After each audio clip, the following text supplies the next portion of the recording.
merci à tous d'être venus ce soir. Vous avez peut-être été prévenus un peu tardivement pour certains, peut-être pas. En tout cas, ceux qui sont venus sont là. Et surtout, je remercie infiniment Maurice qui nous reçoit ce soir. Maurice n'est pas, c'est pas sa première fois, puisque dans un autre établissement que tu tenais, qui était le Mantra, nous avons lancé l'Avenir pour tous, le 26 juin 2013. Oui, puis la sortie de notre livre, enfin de mon livre, Qui suis-je pour juger? Chez Maurice, toujours. Voilà. Et puis surtout, nous remercions ce soir. Comment? Allez, on applaudit Maurice, mais merci. Maurice est un fidèle qui n'a pas lâché, et je peux vous dire une chose, c'est que c'est assez rare pour être effectivement applaudi. Alors ce soir, on a une chance incroyable, c'est que nous avons deux scientifiques, deux spécialistes qui sont là. Et il est certain que, voilà, c'est pour nous, c'est très important que les gens qui viennent, alors je vous présente Henri Cortot-Stoclet, voilà, qui est bioéthicien au CEA, au Commissariat à l'énergie atomique. Je te demande de te donner une seconde.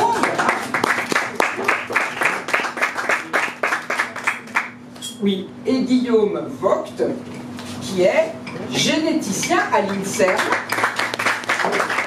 Voilà, des gens avec qui nous n'avons... Alors, comment vous dire? C'est un peu un changement de paradigme, et aussi, compte tenu du changement général de notre législation, c'est tant mieux. Par rapport à il y a 6 ans où nous étions ensemble dans la rue, je crois qu'aujourd'hui, il est temps de privilégier le débat et d'arrêter... de toute façon, les mouvements de masse, il n'y en aura pas, je pense très sérieusement. En revanche, je pense qu'il est absolument indispensable, si on rentre dans des lois très techniques, avec la loi de bioéthique, voilà, de pouvoir discuter avec les gens qui en sont les professionnels. Nous ne sommes que des citoyens. Je suis moi-même, vous le savez, pas une professionnelle, ni je ne suis ni évidemment scientifique, ni même juriste. Voilà, je suis quelqu'un qui a manifesté sa demande de compréhension de la modification de notre société, et puis surtout de notre procréation. Voilà. Et c'est en tant que mère de famille que je suis là, et évidemment maintenant ça fait 6 ans à la tête de l'Avenir pour tous que j'ai pris le temps d'étudier, mais il y a des choses qui sont tellement techniques qu'il faut des gens de scientifiques pour nous les expliquer, et des bioéthiciens qui font de la bioéthique pour nous dire ce que c'est la bioéthique. Parce que nous sommes assez nombreux ici, enfin certains, à être par ailleurs des croyants. Et c'est là où se pose une confrontation aujourd'hui entre la science et notre foi. Et je pense qu'on ne peut plus rentrer en conflit comme on l'était jusqu'à maintenant. Nous devons apprendre à comprendre ce qui se passe. Et je crois que c'est ce qui peut nous permettre de comprendre un bioéthicien. Donc, sans plus tarder, je passe la parole à Cortot-Stoclet. Merci mille fois. Merci. Merci beaucoup, Virginie. Alors, donc déjà, peut-être pour me présenter brièvement, déjà mon prénom et mon nom de famille. Moi, ma formation initiale, comme Guillaume, j'ai fait des études de génétique, sauf qu'après j'ai fait un doctorat en bioéthique. Vous m'entendez ou pas? Sauf qu'après j'ai fait du coup des études, j'ai fait un doctorat en bioéthique à P5, et je suis chercheur postdoctoral dans le laboratoire de Guillaume. Sauf que si je le mets ici, on ne peut plus filmer. Initialement, donc au CEA, mais qui, comment dire, s'investit aussi beaucoup sur tout ce qui touche à la bioéthique.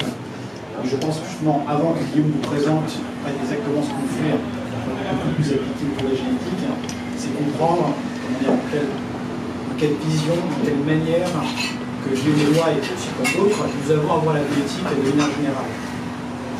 Je pense que tout le monde est assez familier de ce mot-là, qui est bioéthique et éthique, sans pour autant avoir une bonne définition, qui soit purement au dictionnaire, même d'un point de vue philosophique.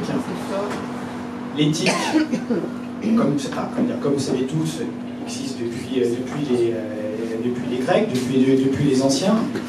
Mais ce qu'il faut savoir, c'est que justement, c'est qu'à l'époque, les anciens ne différenciaient pas ce qu'on appelait l'éthique de la morale.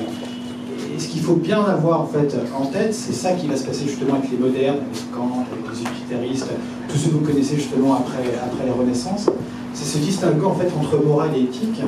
Et cette manière, en fait, elle est assez simple pour la comprendre, voire un peu simpliste, on peut en débattre après.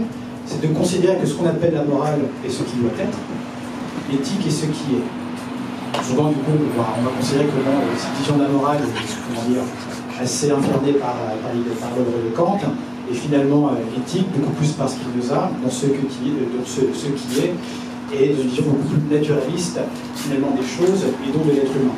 Et nous, en fait, on allait beaucoup plus loin, en fait, dans cette question-là, finalement, de ce qui est et de l'éthique, finalement, en fait, la faire sortir totalement du champ, en fait, de la philosophie, aussi du droit, et considérer ce qu'on appelle la bioéthique, donc une discipline, comment dire, qui rentre finalement dans l'éthique, qui est assez récente, qui a été créée seulement dans les années 60 par un biologiste américain, qui considérait donc ce qui n'est pas forcément en fait ce qui est, mais en fait faire attention, comment dire, lorsque des nouveaux phénomènes, des nouvelles technologies émergent en sciences du vivant ou en médecine, voire en fait essayer de déterminer quel était leur impact sur l'espèce humaine. Nous, de notre point de vue, c'est que, comment dire, même si évidemment, dans toutes ces salles, nous sommes tous d'accord sur le fait que nous appartenons tous à la même espèce, on ne se reconnaît pas forcément comme espèce. Par contre, on se reconnaît comme appartenant à une société. Donc on arrive du coup sur ce raisonnement-là, avec une approche finalement assez scientifique des choses. Finalement, en fait, qu'est-ce que serait la morale, qu'est-ce que serait le droit? Des disciplines qui érigent en fait des normes morales, des normes juridiques, pour structurer, organiser la société. Dans quel but? Pour permettre sa survie. Ce que j'appelle sa survie, c'est maintenir sa structure, son organisation, dans le temps et dans l'espace. La bioéthique, en fait, ce serait autre chose. D'ailleurs, c'est comme ça que c'était avancé plus ou moins à la base. La bioéthique n'est pas forcément de voir qu'est-ce qui est bien, qu'est-ce qui est mal, qu'est-ce qui est légal ou qu'est-ce qui est illégal. Lorsqu'en fait, la bioéthique, son rôle, c'est lorsque un nouveau phénomène émerge en médecine, en sciences du vivant, donc là, ce qui nous importe, donc la GPA, la PMA, et ce que va vous présenter Guillaume, qui sont les tests génétiques, c'est pas dire si c'est bien ou si c'est mal, ou si c'est illégal ou illégal. En fait, tout d'abord, et là en fait on arrive sur le fait que pour nous en fait la bioéthique peut devenir discipline scientifique, c'est d'abord comprendre le phénomène en question. Pas le comprendre d'un point de vue moral et juridique, le comprendre d'un point de vue scientifique, comprendre exactement qu'est-ce que c'est exactement, comment il est organisé, comment il est structuré, essayer de le modéliser, pourquoi le modéliser, pour essayer de mieux en tirer ce qu'on appelle les enjeux éthiques. Et nous, comment on définit les enjeux éthiques? C'est très simple. Justement, lorsqu'un phénomène émerge, et lorsque la société, par exemple, a jugé que ce phénomène, dans le cas par exemple de la GPA, qui est appelé comme ça, le considère comme immoral, mais aussi comme illégal, et malgré tout, il y a eu ce jugement-là, que des gens pratiquent ce type de phénomène, c'est ça en fait le jeu éthique. C'est des gens, remarquer que face à un phénomène, des gens vont à l'opposition des normes qui sont mises en place. Et là, le rôle des bioéthiciens, c'est de comprendre déjà quel est ce phénomène, pourquoi ces gens vont en face, et finalement essayer de créer des scénarios, une fois qu'il a modélisé justement ce phénomène, voir comment il pourrait évoluer dans le temps, comprendre comment il marche, et du coup trouver des solutions qui permettraient au mieux de faire évoluer ce phénomène dans la société. Donc nous, c'est exactement cette vision-là, cette vision de la bioéthique qu'on a eue pour justement autour des tests génétiques et la solution que Guillaume va vous proposer, plus autour des tests génétiques, mais comme vous allez le voir, qui est assez extrapolable à la question de la PMA sans père ou de la GPA. Donc là, je laisse la parole du coup à Guillaume. On n'est pas dans la morale et on n'est pas dans le droit, d'accord? Mais si j'ai bien compris ce que Guillaume et Cortot travaillent ensemble, ils vont nous proposer quelque chose, je crois, si j'ai bien compris, qui n'est pas dans la loi de bioéthique. C'est une proposition que vous faites à côté, c'est ça? Non, c'est complémentaire. Oui, comme on n'a pas vu la loi de bioéthique, effectivement, on ne sait pas si c'est dedans ou pas. Voilà. Bon, donc Guillaume, lui, est généticien, donc je lui laisse la parole, je lui demande de l'applaudir, car encore une fois, que quelqu'un qui travaille à l'INSERM ait la gentillesse de s'intéresser à une petite association, voilà, qui n'a pas plus d'existence institutionnelle, et même pas du tout, pour nous c'est très important, donc je l'en remercie infiniment. Merci. C'est bon? Xavier, il faut faire partir la machine. Débranche et rebranche.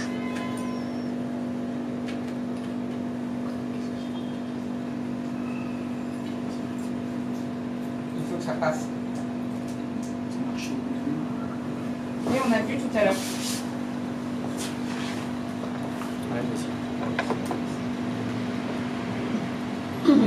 Traitement du feu.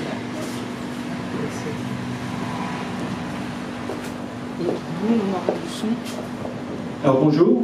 Alors déjà la raison pour laquelle je suis là, c'est parce que je suis un fonctionnaire, je suis chargé de recherche à l'INSERM et mon but c'est d'expliquer les choses qu'on fait. Et donc ça passe par différentes pédagogies, intervenir dans n'importe quel endroit pour expliquer un petit peu sur quoi on travaille. Et j'espère que vous allez avoir une bonne idée et ensuite, suivant ce que vous pensez, voir ce qui est extrapolable à vos envies.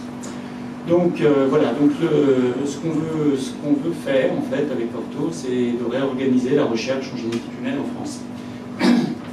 Pourquoi la génétique c'est une question sensible en France? C'est par le Code civil qui nous explique que le corps humain ne peut faire l'objet d'un droit patrimonial. C'est-à-dire que le corps humain et les organes, vous savez bien qu'on ne peut pas vendre les organes, on ne peut pas les acheter, c'est interdit. Il se trouve que dans le corps humain, il y a aussi notre ADN. Et comme il est dans le corps humain, de la même façon, on ne peut pas en faire du commerce. Suite à ça, on a dans le Code civil encore qui nous explique qu'à chaque fois qu'on veut faire des caractéristiques génétiques, c'est interdit, sauf dans le cadre du soin pour votre santé, dans le cadre de la recherche, et puis un petit peu moins dans l'armée et dans le judiciaire. On voit que dans le cas où vous feriez un test génétique, en dehors de cette réglementation, c'est puni de 3 750 € d'amende pour vous et pour moi, qui en détournerait la finalité, ça serait un an d'emprisonnement et 15 000 € d'amende. On va revenir là-dessus, mais c'est pour ça qu'en France, la génétique ne s'est pas déployée parce qu'elle est interdite, sauf dans le cas du soin ou de la recherche. Alors que dans le reste du monde, sauf en France, on va dire, il y a ce qu'on appelle les DTC, Direct to Consumer. C'est des tests génétiques qu'on commande sur Internet. Donc on est avec sa famille, on en commande un pour soi, évidemment on en commande un pour son conjoint, et puis ses 3-4 enfants.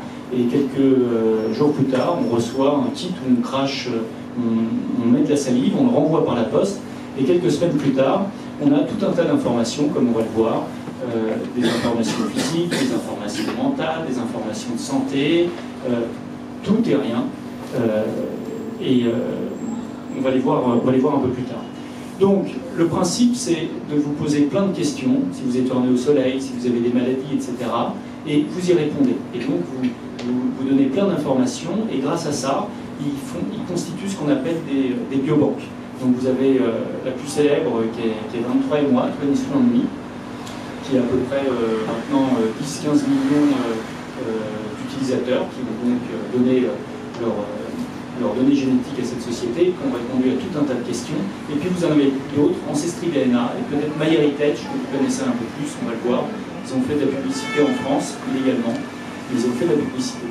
Il se trouve que ces sociétés, elles sont très intéressantes parce que vous pouvez interroger 10 millions de personnes sur une question de soins, de santé, de recherche, en très peu de temps, et avoir une réponse. Donc c'est un outil merveilleux, et c'est pour ça que vous avez des levées de fonds de Genentech ou alors de GSK, c'est une société qui fait des médicaments, qui a fait une collaboration de plus de 300 millions d'euros pour étudier 5 millions des données génétiques de 23andMe. Et vous avez aussi nos chercheurs français qui font des collaborations avec 23andMe. Alors le point, c'est que ces sociétés-là sont interdites et illégales en France. Donc le fait que nos chercheurs français fassent une collaboration avec 23andMe, c'est censé être illégal. Le problème, c'est qu'ils n'ont pas d'autre choix. S'ils veulent interroger des millions de personnes sur les données génétiques, ils sont obligés de faire des collaborations avec 23andMe, alors qu'en France, on ne peut pas développer 23andMe, on ne peut pas faire une société équivalente. C'est totalement interdit. Donc, nos chercheurs n'ont pas d'autre choix, pour avoir des corps de plusieurs millions de personnes, de passer par ces sociétés américaines. Et c'est pas de leur faute, c'est parce qu'en France c'est interdit, et on va voir justement qu'est-ce qu'on peut faire pour autoriser ces sociétés génétiques en France. Comme vous voyez, vous avez absolument toute la recherche académique française qui participe à ces recherches, et c'est quand même dommage de ne pas pouvoir faire ça dans un environnement français, quitte à collaborer avec des sociétés américaines, mais dans un cadre un petit peu plus posée et légale. Alors, le point, c'est que toutes ces sociétés-là ont un clair intérêt. Il leur faut absolument des données génétiques françaises pour pouvoir faire des différences entre un Parisien, un Breton, un Corse, et puis connaître les données de santé des Français. Donc ils font des publicités partout. Vous avez aussi au journal de 20 heures des informations qui vous expliquent comment faire ce test-là, voilà, sans vous dire que c'est illégal. Vous avez des sites internet.fr qui vous montrent que c'est légal. Vous avez des promotions de Noël, ouais. C'est la fête des pères, c'est la fête des mères, 50%, donc au lieu de payer 100 €, vous avez ça à 50 € et vous offrez ça à tout le monde. Maintenant, vous avez aussi des choses qui se passent qui sont illégales. C'est des personnes qui ont fait ce test génétique illégalement et qui découvrent leur papa. Et ça fait des journaux et jamais la loi est appliquée. Donc, moi, encore une fois, faire les tests génétiques, je suis pro, mais dans un encadrement. Le problème, c'est que quand c'est interdit, le fait de le faire, c'est que ça banalise le fait de détourner l'interdiction, et c'est pas normal. Donc c'est ça qui est critiquable. On voit aussi que grâce à ces banques, il y a des affaires criminelles qui sont résolues, donc des vieilles affaires criminelles assez affreuses, qui 10 ans plus tard, 20 ans plus tard, en fait, comme on va le voir, on peut remonter dans le temps pour retrouver la personne génétiquement. Et évidemment, bien qu'en France on soit censé appliquer la RGPD, vous signez des contrats de droit américain, et les contrats de droit américain globalement vous disent que même si vos données vont être utilisées contre vous et que vous en souffrez, vous ne pourrez pas attaquer la société avec laquelle vous avez fait un contrat. On imagine bien qu'en France, si on faisait ce genre de test génétique, on ne signerait pas des contrats comme ça. Donc ça, c'est juste un exemple d'une... je ne sais pas si elle va partir.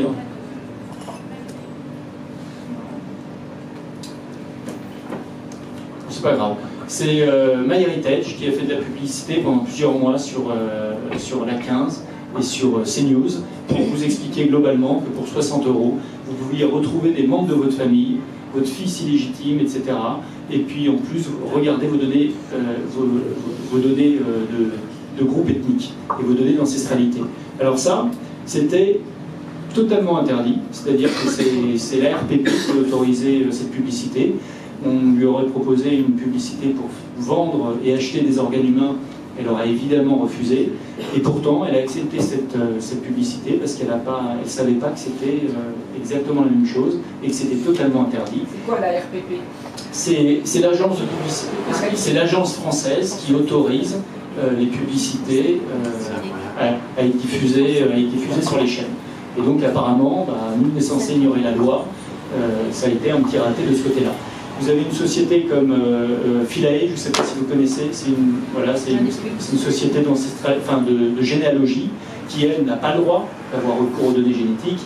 Et c'est de la concurrence totalement déloyale d'avoir pu faire cette publicité sur le territoire français, sur nos chaînes françaises, puisque Philae n'a pas le droit de vendre ses kits ADN.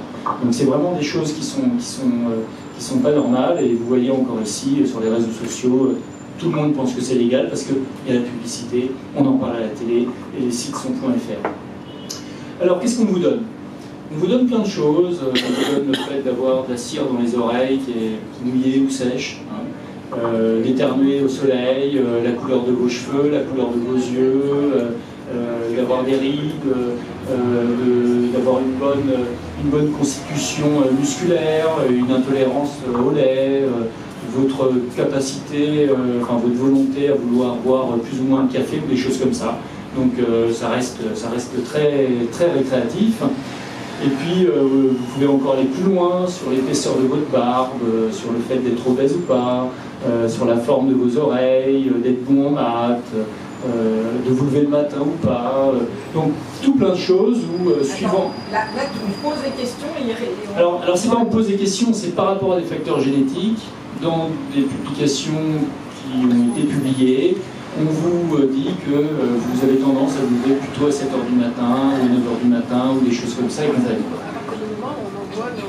à partir du moment où vous avez envoyé vos données génétiques, elles sont analysées, et puis on vous sort tout un tas de choses comme ça. On va revenir, voilà, on va revenir sur leur véracité. Hein, Voilà, donc c'est très récréatif, et puis en plus de ça, on va vous donner des données de santé, c'est-à-dire le fait d'être porteur d'une mutation qui va vous donner ou pas un cancer du sein, etc. Donc on vous donne quand même pas mal de choses sur beaucoup de choses erronées. Alors, pourquoi elles sont erronées? Il faut savoir que quand c'est pas cher, c'est que c'est généralement de pas très bonne qualité. D'accord? Et pourtant, la puce que utilise la majorité de ces sociétés sont une puce que les scientifiques utilisent, d'accord? Qui est scientifiquement parfaite, qui est vraiment très très bien. Le problème, c'est que c'est fait pour la génétique des populations. C'est-à-dire que ce qui nous intéresse, nous, c'est de savoir quelle est la proportion des gens qui auraient telle mutation, comparée à une population ou à une autre. Donc on est content, on va découvrir que telle population va faire 30% de cancer, et puis une autre population va faire 10% de cancer. D'accord? Donc cette puce-là est capable de dire ça. Le point, c'est qu'elle va faire des erreurs une fois sur 500, une fois sur 1000. Et c'est absolument pas grave quand on étudie 10 000 personnes d'avoir 3 informations en moins, puisque le pourcentage va pas changer, ça va toujours être 30% ou 29,8%. Et on parle au niveau des populations. Le problème, c'est que quand cette puce, elle vous indique, vous, que vous êtes porteur de la mutation du cancer du sein, c'est une information qu'on vous donne à vous, mais qui est de mauvaise qualité, parce qu'elle n'a pas été vérifiée, et qu'une fois sur 500, une fois sur 1000, elle est fausse. Donc, ces informations-là peuvent être fausses. En plus de ça, elles sont incomplètes, parce qu'elles sont capables de détecter que certaines variations. Toutes les variations pour faire le cancer du sein ne sont pas sur cette puce-là. Donc, elles servent strictement à rien. Donc toutes les autres données qu'on vous a données sur le fait de boire du café ou pas, ou d'être résistant à telle chose, n'ont pas été vérifiées, et par définition sont potentiellement fausses. Alors pas toutes, mais elles sont potentiellement fausses, en plus qu'il y en a, comme on va le voir, qu'une centaine qui sont validées scientifiquement. Toutes les autres, comme le fait de se lever tôt, se lever tard, boire du café, ou fumer, ou pas fumer, sont vraiment plus que discutables. Une fois sur 500, une fois sur 1000, ça vaut la peine d'aller vérifier. C'est pas énorme. Alors c'est énorme quand ça tombe sur vous et qu'on vous dit que vous allez développer un cancer du sein à 70% avant 40 ans et que vous n'avez pas d'argent pour aller vérifier l'information et que vous décidez de vous faire opérer, que l'opération se passe mal et que vous découvrez en fait que vous n'étiez pas porteur de la mutation. Alors on verra les questions après, mais c'est-à-dire que ce genre de choses arrivent et sont arrivées à des personnes, et en France c'est pas tolérable, et même dans le monde. Donc c'est plus pour vous expliquer comment elle fonctionne. C'est une petite séquence qui veut regarder si à cette position vous avez une certaine séquence A, T, G ou C pour savoir si vous êtes porteur ou pas de la mutation. Donc ça fait une petite lumière quand vous êtes A. Quand vous êtes AT, parce que votre papa vous a donné A et votre maman vous a donné T, ça fait une lumière par là. Et quand vous êtes TT, vous n'êtes pas porteur de la mutation, ça fait une lumière ici. Donc ça paraît idéal. Le seul problème, c'est que quand on multiplie les data, la qualité de la salive, la qualité de l'analyse, etc., et du batch, ça fait un petit nuage de points comme ça, et on se rend compte pourquoi on peut faire des erreurs, parce que ça va juste être une intensité lumineuse, et au bout d'un moment, il va falloir définir si vous êtes A ou si vous êtes T. Donc, ce qu'on fait pour vérifier qu'il n'y a pas d'erreur, c'est ce qu'on appelle le séquençage. Pour faire très très simple, le séquençage du génome humain que vous avez entendu, en 1990, il coûtait à peu près 3 milliards. On mettait 10 ans à en faire un seul.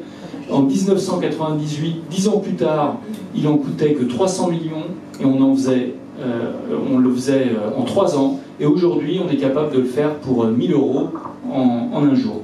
D'accord ? Donc les coûts ont extraordinairement diminué. Néanmoins, 1000 €, c'est pas 60 € qu'on vous propose dans ces sociétés. Et ça a un coût. Et c'est pour ça qu'ils n'utilisent pas cette technologie. Donc, quand je vous dis le problème de qualité, on l'a vu, c'est parce que la technologie qu'ils utilisent n'est pas fiable, d'accord ? Le problème de réalité scientifique, c'est parce que 90% de ce qu'ils disent, comme quoi vous allez être plus ou moins consommateur, on découvre en fait que vous êtes plus fumeur parce que vous êtes dans le groupe qui fumait 50 cigarettes, et moins fumeur parce que vous êtes dans le groupe de 45 cigarettes. Voilà, parce que c'est la seule pauvre publication qui a été publiée une fois, et ils s'en servent pour donner une information. Donc les choses qu'on peut assurément dire, c'est la qualité de cire dans vos oreilles, si elle est mouillée ou si elle est sèche. La couleur des yeux, la couleur des cheveux, c'est à peu près à 80%. C'est quand même informatif pour les affaires criminelles. Ou alors vous, ça peut vous choquer si vous êtes brun alors que vous devriez être blond. Mais en même temps, si c'est le cas, ça fera avancer la science parce qu'on saura que c'est faux et on pourra affiner et dans le temps, on saura exactement quelle est la couleur de vos cheveux. Les autres choses qu'on connaît, c'est certaines pathologies médicales qui sont très rares, mais qui sont très méchantes. C'est juste une centaine. Donc globalement, la médecine personnalisée, si on devait la faire en France, sur 100 personnes qui feraient ces tests génétiques, si on rendait des résultats de qualité, hormis vous dire la couleur de vos yeux, la couleur de vos cheveux, il n'y aurait que 2 ou 3 personnes à qui on annoncerait une cochonnerie. Avec les tests dont tu nous parles. Voilà, avec les tests de séquençage sur des maladies, sur une centaine de maladies infectieuses, cancéreuses, etc. Et allant donc du cancer à une infection et du fait de développer un diabète, où là ça peut être intéressant, le fait de moins manger de sucre vous empêchera de développer un diabète parce que vous êtes sujet à. Donc il y a quand même des choses d'intérêt de santé. Alors une chose que ces sociétés font très très bien, même avec ces puces qui font plein d'erreurs, c'est les données ethniques. C'est normal, les données ethniques, les données d'ancestralité, le fait de savoir si vous êtes caucasien, africain, asiatique, corse, ou basque, ou breton, séfarade ou ashkénaze, tout ça, c'est de la très bonne qualité. Pour une raison très simple, c'est qu'elle ne repose pas sur une seule variation. Elle repose sur ça dépend des tests, sur des dizaines, des centaines, des milliers, ça dépend de la qualité des tests, sur des milliers de variations. Et donc quand vous en avez une qui est fausse, vous allez être italien à 12% au lieu de 11,9%, c'est pas très très grave. D'accord ? Donc ces informations, sachez bien que même sur ces puces-là, elles sont de très très bonne qualité. Et typiquement, voilà, on peut trouver par exemple qu'à 40% vous êtes turc, à 4% d'Algérie, 5% africain, 13% italien, etc. et compagnie. D'accord ?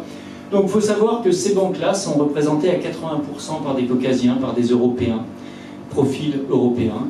Et donc ils sont très très bons pour vous dire qu'est-ce que vous êtes en tant qu'Européen. Par contre, pour les Africains qui sont très très peu représentés, on ne va pas pouvoir vous dire de quel village vous êtes, parce qu'ils n'en ont pas assez pour le dire.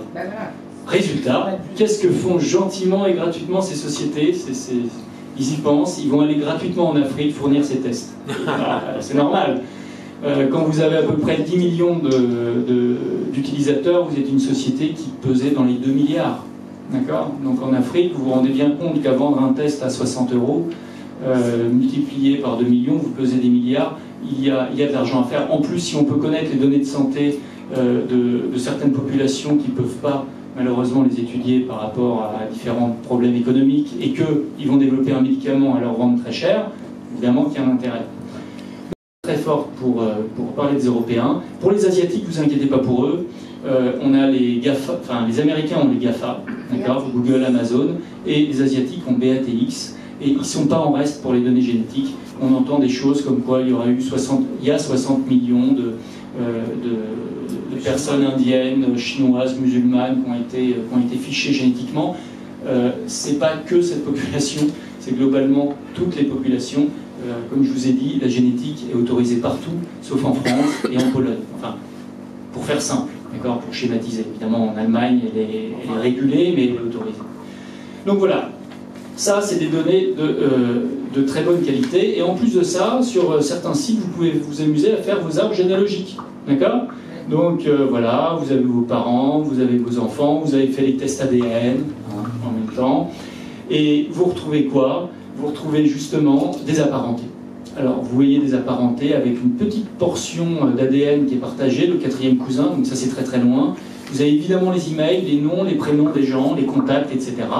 Et pour prendre un autre exemple, vous avez une personne qui est là, et on voit cette personne qui partage ne serait-ce que 0,7% d'ADN, et qui a un 3e cousin, et ça on peut être pratiquement sûr que ça fait partie de notre famille. Donc on peut augmenter son arbre généalogique, etc. Et c'est comme ça qu'on peut remonter dans le temps. Je vais vous expliquer un peu comment ça marche. C'est que techniquement, vous avez 100% de votre ADN, vous en donnez 50% à vos enfants, et vous êtes censé en partager à peu près 50% avec vos frères et sœurs. 50%, c'est une moyenne. Alors, je vais vous expliquer à peu près ce qui se passe. Ça, c'est un monsieur, ça, c'est une dame. Votre papa vous a donné ces chromosomes-là. Votre maman vous a donné ces 23 chromosomes-là. D'accord? Et pareil pour la dame. Quand on dit que tous les enfants ont 50% de leur patrimoine, c'est parce que le papa, par exemple, a donné ça, et la maman ça. Donc à 50%, effectivement, on a ce patrimoine génétique. Par contre, avec nos frères et sœurs, on a en général 50% en commun. Mais on peut avoir que 30%. On peut avoir que 75%. En fait, c'est juste statistiquement où on ressemble à nos parents, enfin, on a le patrimoine génétique de nos parents, 50%, mais notre frère et sœur, on n'a pas forcément 50% de son patrimoine et on a des différences qui peuvent être notables, même si on ressemble tous deux à nos parents. Et qu'on vient des mêmes parents, on est bien d'accord. Et qu'on vient des mêmes parents, oui. Et qu'on vient des mêmes parents. Alors, comment ça se passe, ça ? Le point, c'est que vous n'avez pas non plus la même probabilité de retrouver un apparenté entre frères et sœurs. Si votre frère fait un test génétique, votre sœur peut-être ne va pas retrouver les mêmes branches. Pourquoi ? On vient ici. Là, vous avez les chromosomes de votre père, de votre mère. Vous avez une maman qui donne donc 50% en rouge à sa fille. Cette fille-là va donner 50% à sa fille. Ouais. Cette fille qui devient mère donne 50% à chaque fois de ce qu'elle a de son arrière-arrière-grand-mère. D'accord ? Donc elle donne 50, mais par probabilité, cette partie-là est à chaque génération coupée en deux. Et il se trouve que quand on n'a plus qu'un ou deux chromosomes, pour simplifier, parce qu'il y a des recombinaisons qui se passent, etc. et compagnie, hein, mais si on imagine que les chromosomes sont stables, et bien là, elle va en donner un, et puis ici, 0. Ça veut dire que celle-ci, elle ne pourra jamais retrouver cette arrière-arrière-arrière-arrière-grand-mère, génétiquement. En même temps, si cette dame-là a eu 3 enfants, de par la probabilité, vous voyez que génétiquement, vous ne pourrez jamais trouver ces personnes-là, parce que par le hasard, les chromosomes de cette arrière-grand-mère ne sont jamais passés dans cette généalogie. D'accord ? Donc c'est pour ça que c'est important pour ces sociétés d'avoir un maximum d'informations génétiques pour refaire un arbre généalogique. Alors, revenons à nos moutons. En France, comment on peut faire ? On a le soin, c'est simple, vous allez pour une pathologie et on doit vous soigner pour cette pathologie. D'accord ? Donc on ne va pas vous annoncer une autre pathologie. Donc globalement, dans le cadre du soin, on va uniquement se concentrer la chose pour laquelle vous venez voir. Et ensuite, on a la recherche. Donc la recherche, c'est pour faire plein de recherches et des années plus tard, éventuellement mieux soigner. Donc on va faire une recherche sur le cancer du sein, une recherche sur le cancer de la peau, et à chaque fois, on en dépose une différente. Il se trouve qu'en France, généralement, quand on fait une recherche qui s'appelle une recherche impliquant la personne humaine, on passe par le CPP, Comité de protection de la personne, et la CNIL, et on passe par un consentement papier. Pour ceux qui ont fait des recherches, vous signez un papier comme quoi vous acceptez de faire cette recherche. Et ensuite, il faut une finalité, c'est ce que je vous ai dit. Oh là là, on ne vous fait pas signer un blanc-seing, c'est uniquement pour le cancer du sein, ou pour un cancer de la peau, ou pour un diabète. D'accord ? On vous fait signer ce papier, et normalement, on est censé vous rendre les résultats globaux, mais on ne vous les rend jamais, parce que bon, vous avez déménagé, l'étude ne se fait pas, ou l'étude se fait mal, ou l'étude ne communique pas. Et c'est globalement ce qu'on avait. Mais si on est malade, ça ne va pas avoir les résultats ? Ah non, c'est la recherche. C'est dans le cadre d'un protocole de recherche, donc on vous explique globalement qu'il n'y aura aucune retombée sur votre santé, sauf cas exceptionnel, mais que par contre votre prise en charge ne va pas être changée. Donc dans le cadre de la recherche, nous on a essayé de dépoussiérer ça. Le retour vers la personne, parce que quand vous avez une cohorte de cancer de la peau, de diabète et de cancer du sein, peut-être que vous avez envie de les regrouper 5 ans plus tard. Le problème c'est que vous avez des conjoints qui sont morts, donc c'est pas tolérable d'envoyer un courrier qui propose de regrouper la cohorte aux conjoints. Et puis vous avez des déménagements d'adresse. Vous ne pouvez pas envoyer une demande de changement de protocole avec des informations personnelles, avec un courrier qui va se perdre dans la nature. Résultat, le comité de protection de la personne, à juste titre, dit c'est pas possible. Il fallait faire autre chose. Ensuite, il y a le problème de la nécessité d'une finalité. Et bien, au lieu de vous faire signer pour quelque chose de restreint, très restreint, on va juste vous dire qu'on va étudier votre génome associé à des questionnaires. Cette fois-ci, on va vous demander votre cancer du sein, et puis 5 ans plus tard, si vous répondez grâce à ce consentement électronique dynamique, vous direz que vous avez un cancer de la peau, ou que vous avez les yeux bleus, ou alors quelle est la couleur de vos cheveux. Et en plus, comme on a un contact avec vous, on peut vous rendre tout plein de résultats de qualité. Alors les CPP, les comités de protection des personnes, sont en règle générale tout à fait favorables avec ce que je viens de dire. Ensuite, au niveau des recommandations, dans le comité d'éthique, l'avis 129, on voit qu'il propose en population générale d'essayer de faire de la prévention, c'est-à-dire de déterminer quels sont les facteurs de risque qui sont présents en population générale. Ils reconnaissent que le fait que l'interdiction d'accéder à ses origines génétiques ne sert à rien parce qu'elle n'a jamais été appliquée. Peut-être une fois pour une personne qui a voulu prouver que son fils n'était pas son fils pour ne pas payer la pension alimentaire. Ça a été le cas, néanmoins il a payé l'amende. Et ensuite, pour le dépistage préconceptionnel, il propose aussi qu'il y ait, alors on y va toujours mollo, hein, des études pilotes avec une seule finalité qui consiste uniquement à quand on vous rend un diagnostic, la couleur de vos cheveux, est-ce que ça vous traumatise ou pas, ou un peu plus sérieusement, des anomalies génétiques graves. D'accord, comme le cancer du sein, et justement l'accompagner, et évaluer le fait que est-ce que ça vous angoisse, est-ce que c'est utile, etc. Et le dernier avis du CCNE qui explique qu'il faut une importance du traitement de masse. C'est un peu ce que j'ai dit. Au lieu d'étudier un génome sur une question, on va étudier un génome sur des milliers de questions. On n'a rien inventé. C'est ce que font toutes ces entreprises génétiques. Elles ont compris l'intérêt et c'est ce que nous, on aimerait faire. Ensuite, vous avez le rapport Villani, dont on a écrit la page 202, qui préconise ce qu'on dit, des questionnaires multithématiques en génétique, avec un consentement éclairé dynamique pour ne pas perdre contact avec la personne. Et donc, toutes ces recommandations-là, en fait, il n'y a pas besoin de changer la loi. Parce que le risque de changer la loi est d'autoriser les tests génétiques, puisque tout le monde les fait, il y a des centaines de milliers de personnes qui les font, donc puisque tout le monde les fait, on va légaliser.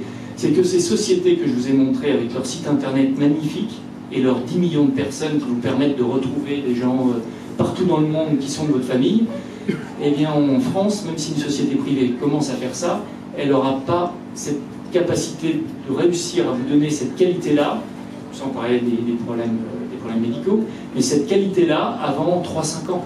Ça veut dire qu'en quelques mois, Tony Sulandmi et MyHeritage vont faire légalement de la publicité en France et vont vider 10 millions de données génétiques en France. Donc c'est pour ça qu'on est contre le fait de changer la loi, parce que ça nous ferait perdre ça. Nous, on est pour le fait d'interpréter correctement la loi. C'est-à-dire tout ce qu'on a expliqué, toutes les recommandations, il n'y a pas besoin concrètement de changer la loi, il suffit de le faire dans le cadre de protocoles de recherche. Donc grâce à ça, on va pouvoir expertiser nos données génétiques, et on va pouvoir dire, à chaque fois qu'il y a un test génétique qui vient de l'étranger, qui n'est pas de très bonne qualité, dire, on s'en moque. Tu nous dis que tu vas avoir un cancer du sein, mais non, on t'a déjà donné la centaine de pathologies qu'on peut prendre en charge gratuitement en France, d'accord, qui est génétiquement et scientifiquement viable, et là tu viens avec un facteur qui n'est pas reconnu. Donc on peut rien. Tu peux aller te faire soigner à l'étranger si tu veux. Mais au moins ça fait un discours clair. Parce que le rapport de Touraine, lui, préconise qu'à cause de ces tests, il faut augmenter le nombre de conseillers en génétique pour justement rassurer les gens. Rassurer les gens, ça veut dire dépenser de l'argent pour revérifier les bêtises de sociétés étrangères. Donc c'est pour ça qu'on propose que dans le cadre des protocoles de recherche, on leur rende ces informations de qualité. Voilà. Donc le Code de la santé publique est censé vous informer sur ces tests génétiques en accès libre. Mais je pense que, hormis MyHeritage, également, qui a fait une publicité, c'est la seule information que vous ayez eue. Donc nous, avec Ortho, on essaie de publier tout plein de tribunes et des articles scientifiques justement sur cet aspect. Et là, donc concrètement, ce qu'on propose, c'est de faire un protocole de recherche, donc totalement gratuit, vous n'avez pas à payer, c'est d'étudier votre génome associé à des questionnaires. Vous voyez un médecin qui vous explique qu'on va vous poser des questions sur votre santé, vous ne voulez pas y répondre, la recherche ne se fait pas, sur la couleur de vos yeux, la couleur de vos cheveux, le fait d'éternuer au soleil, etc. Et toutes ces questions-là, on va les récolter sur une interface informatique. Le soir, vous allez avoir un login et vous allez retrouver le consentement que le médecin, si vous n'avez pas bien compris, vous allez revoir le médecin pour expliquer cette recherche, vous allez avoir des questions supplémentaires et évidemment avoir accès à votre consentement pour le retirer à tout moment. Donc résultat, on a des échantillons biologiques, on a une biobanque, on a la réponse à vos questions, des bases de données, avec de la génomique et de l'informatique. On peut vous rendre donc des informations sur votre santé, mais ça je vous ai dit, il n'y aura que 2-3 personnes sur 100 à qui on va lui rendre une information de qualité. Et on fera ça évidemment selon la loi, via des généticiens agréés, un comité pluridisciplinaire, et puis on peut vous rendre aussi toutes les données un petit peu plus ludiques, mais réelles, de ce que vous avez dans les oreilles, de votre calvitie, etc., ou des choses comme ça, et puis les informations d'ancestralité. Donc ça, absolument rien n'interdit de le faire dans la loi, puisqu'on doit vous informer de vos anomalies génétiques graves et qu'on doit vous informer d'informations concernant votre santé. Et les informations concernant votre santé dans ce cadre-là, c'est toutes les informations qu'on a. Donc à partir du moment que le promoteur veut les rendre, légalement, il n'y a rien qui s'oppose à vous les rendre. Donc le principe avec une telle cohorte, c'est que nous, on vous a posé certaines questions, mais vous avez un chercheur qui a une autre super question. D'accord, par exemple, voilà, il voit des personnes qui ont un 6e doigt et il se demande si c'est génétique. Alors on lui dit, il y a peut-être des choses plus importantes à faire, monsieur. Donc vous allez, pour déposer un protocole de recherche, c'est à peu près 50 000 € la première année. Il faut avoir les médecins, il faut passer 1 an à peu près, donc il y a peut-être des choses plus sérieuses à faire. Et c'est pour ça qu'on ne fait pas ces recherches. Donc, résultat, on ne fait que des questions d'intérêt général, et malheureusement, les questions d'intérêt général, comme le cancer, les choses en pédiatrie, elles sont généralement longues. C'est bien qu'on les fasse, mais elles prennent beaucoup de temps. Donc, s'il y a des choses génétiquement qu'on peut voir en un clin d'œil parce qu'elles sont monogéniques, autant les faire. Donc, cette personne-là, elle recrute les 5 personnes qui ont un 6e ou un 7e doigt, et elle compare à la population générale de la cohorte, qui n'a pas de 7e doigt, puisque c'est rare, et donc, elle regarde s'il y a quelque chose de différent. S'il y a quelque chose de différent, on a répondu à la question. Ici, vous avez les entreprises privées qui vont, comme GSK, nous demander est-ce que vous avez 3000 Parkinsoniens, on voudrait faire le profil génétique des Parkinsoniens. Donc bon, on n'est pas aux USA, elles ne vont pas nous donner 60 millions d'euros pour ça, mais elles vont peut-être nous donner 2-3 millions d'euros. Nous, on va ouvrir des centres dans des EHPAD ou ailleurs ad hoc pour recruter cette population, et on va faire une collaboration en toute transparence avec le consentement des personnes. Et l'argent qu'on a récupéré, on peut faire comme Tony Splandmy, à proposer à nos chercheurs à poser leurs bonnes questions. Vous avez des chercheurs d'Institut Pasteur qui posent des questions d'empathie. Est-ce que l'empathie c'est génétique? Je trouve ça passionnant. Eh bien, leur seule possibilité, c'est de pouvoir passer par ces sociétés-là, parce que déposer un protocole que pour ça, c'est peut-être un peu dommage. Et ces questions-là, nous, on pourra parfaitement les traiter et payer le séquençage des exomes et des génomes grâce à cet argent. Et puis ici, bah, c'est des tests, c'est des protocoles de recherche pas très drôles, qui vont porter sur les interactions médicamenteuses, etc., sur les cancers, où généralement on ne fait pas de génétique, alors qu'il pourrait y avoir des effets secondaires graves génétiques qu'on pourrait écarter. Donc dans ce cadre-là, pendant que des patients vont faire des tests de clinique phase 1, phase 2, phase 3, on va les co-recruter dans le protocole pour voir s'il y a des choses qu'on peut déterminer génétiquement. Parce qu'on peut être et malade et avoir une couleur de cheveux qu'on peut étudier génétiquement.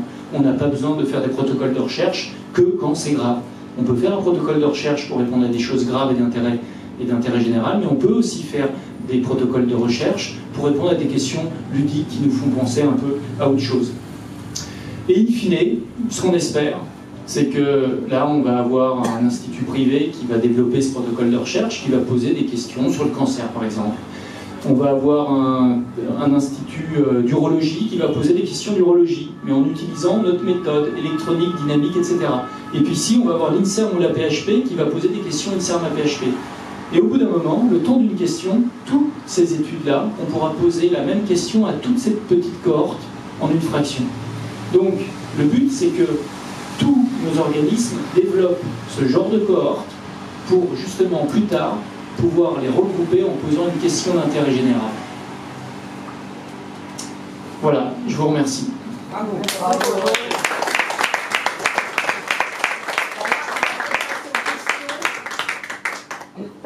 Alors on va juste répondre aux questions techniques par rapport à ça et pas par rapport à la PMA ou GPA ou ce qu'on peut en tirer. Voilà, c'est ça, on parlera de tout ça à la fin.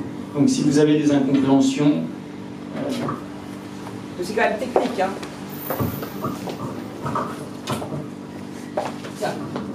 Bonsoir, merci beaucoup pour ces explications. J'ai appris pas mal de choses. Et je voulais savoir si... parce qu'en fait, dans les derniers slides, j'ai vu que en fait, les labos toucheraient pas mal d'argent de sociétés privées.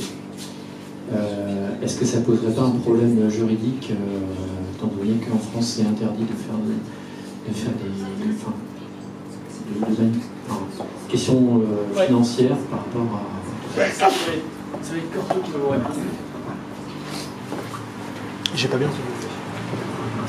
C'est sur la possibilité de vendre, acheter des données génétiques, puisque j'ai parlé qu'ils allaient donner de l'argent, et sans forcément appuyer sur le fait de collaboration scientifique. Oui, en fait, ce qu'il faut savoir, c'est qu'en France, en France, les données génétiques ont un statut bien particulier. En France, les données ne rentrent pas en fait, dans le... Elles sont en fait, un peu comme les organes, finalement, totalement comme les organes. Elles sont non patrimoniales. Donc en fait, elles ne sont pas considérées comme un bien, on ne peut pas les vendre. C'est pour ça que ce que Guillaume parlait de collaboration, l'idée justement, c'est de ne pas vendre les données.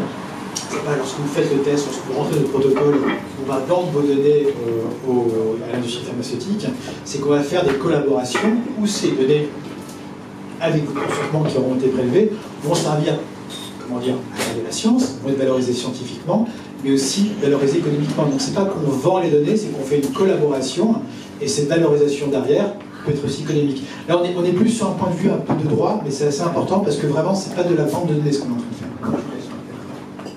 Mais vous vendez quand même, vous vendriez un service sur ces données. C'est-à-dire vous vendez une collaboration. Non, Non.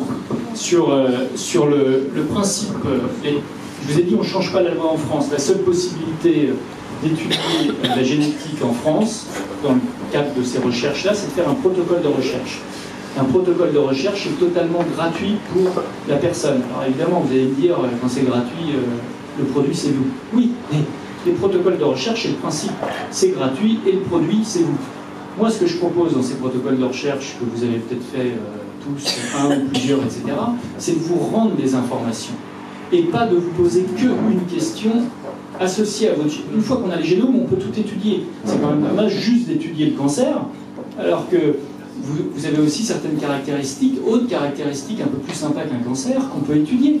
Donc c'est aussi de vous demander quelle taille vous faites. Est-ce que vous êtes myope? Quelle est la couleur de vos yeux? Quelle est votre pointure de chaussures? Et tout ça, au travers d'un protocole. Donc tout est gratuit. Ensuite, les collaborations, c'est qu'évidemment, avec une cohorte de 1 million de personnes, 1000 personnes comme ça, vous allez avoir les sociétés privées qui vont se dire, tiens, je peux poser une question et j'ai la réponse une semaine plus tard. Donc évidemment, elles vont vouloir. Qu'est-ce qu'on va faire? Elles, on va les faire payer pour cette collaboration. Et avec cet argent, on va vous faire un site internet plus beau. On va vous rendre des résultats, pas de meilleure qualité, parce que sinon on ne vous les rendrait pas, mais plus de résultats. On va faire plus de recherches pour rendre plus de résultats. On va vous informer qu'il y a un nouveau protocole par rapport à votre pathologie auquel vous pouvez aller. Donc le but, c'est vraiment de faire ça. C'est de dire aux chercheurs, continuez comme avant, posez votre question, mais prévenez aux gens que vous pourrez en poser plusieurs dans le temps. Voilà. Donc il n'y a pas de... Vraiment dans le système français. Autre question? D'autres questions? Vous êtes totalement dépassé, subjugué? Non? Qui en a? Paul? Bon, vous reviendrez peut-être après. Oui, Arnaud? J'aurais bien demandé, on parle... Bah, viens là.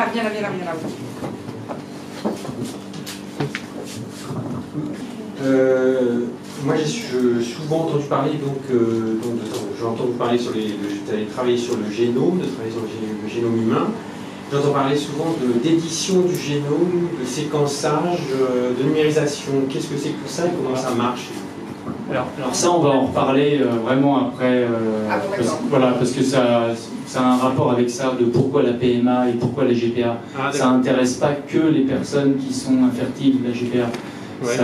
Ça intéresse aussi d'autres personnes qui n'ont aucun problème d'infertilité. Non, mais ça sera une fois que vous nous expliquer techniquement comment ça fonctionne. Donc, on va passer effectivement... On va expliquer tout de suite, c'est très simple. Vous avez le génome humain qui a été donné par vos parents.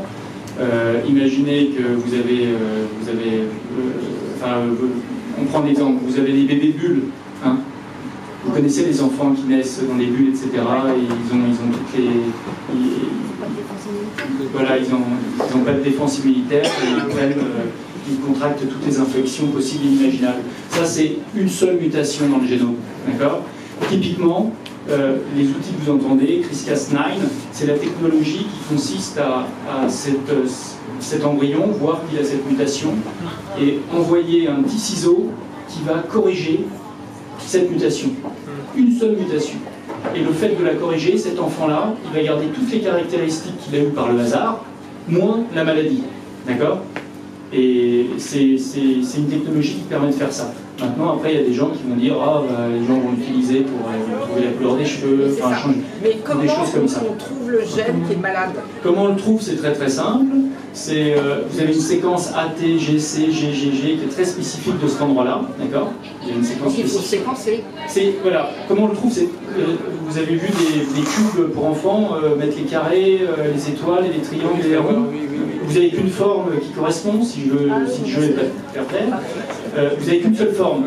Et bien donc, à ce moment-là, si vous devez corriger au niveau de l'étoile, et bien vous allez accrocher le gène médicament avec une étoile.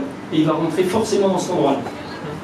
Vous multipliez ça par 6 milliards, on a la technologie globalement de pouvoir changer la majorité des bases du génome. D'accord? Donc c'est comme ça que ça marche, c'est par reconnaissance de pattern. De pattern, c'est de motifs. Bon, super. Donc il faut bien passer par le séquençage. Non. Même pas? Non, vous prenez une ovule, vous prenez un embryon fécondé, et vous envoyez cette petite machine-là et elle va corriger ça. Vous n'avez pas besoin de séquencer. Vous allez juste ensuite attendre que ça se divise, récupérer une partie de ce que vous avez modifié pour vérifier que la mutation, la variation, la correction que vous avez faite est présente. Et ensuite autoriser. Et avec quoi tu vois qu'elle est présente? Là, par le séquençage. Ah, voilà. Ah d'accord. Donc, tu vois où est le truc qui ne va pas, t'envoies la petite machine, mais déjà pour voir où ça ne va pas, et voir si ça a bien marché, il faut séquencer. D'accord. On sait que les parents sont porteurs. Oui, on sait que, et déjà pour que les parents soient porteurs, il faut les avoir séquencés. Oui. Bien. Donc là, ça vient. Et en France, on attend qu'ils aient un premier enfant malade. Oui, sauf que s'il y a des faire trucs ça. préconceptionnels, c'est pas pareil. C'est préconceptionnel. Non. Préconceptionnel. En France, ce qui se passe, c'est qu'on attend qu'il y ait le premier enfant malade, ou alors que vous soyez dans une famille où il y a déjà eu des enfants qui portent cette variation, pour que vous ayez accès, alors pas forcément à cette technologie qu'on n'utilise pas comme ça, mais que vous ayez accès à un diagnostic préimplantatoire, pour choisir un embryon qui ne soit pas porteur de cette maladie, quand c'est possible. Alors, Mais monsieur, est-ce qu'on est dans l'ordre de la probabilité ou d'une détermination non, c'est 100%. 100%. Non, non, on est sûr d'avoir changé, on est sûr de ne pas avoir changé. Quand je dis 100%, il y aura peut-être sur 7 milliards d'individus à qui on ferait ça une erreur. D'accord ? D'accord. À partir du moment où on a séquencé de façon médicale, comme on le fait en France, Mais la personne chez qui vous reconnaissez la présence de Cette mutation. cette mutation, Alors- si on la laisse tranquille, est-ce qu'à 100%, elle va... alors ça dépend, mais l'exemple des enfants bulles, c'est 100%. D'accord ? Les pathogènes, ils sont partout.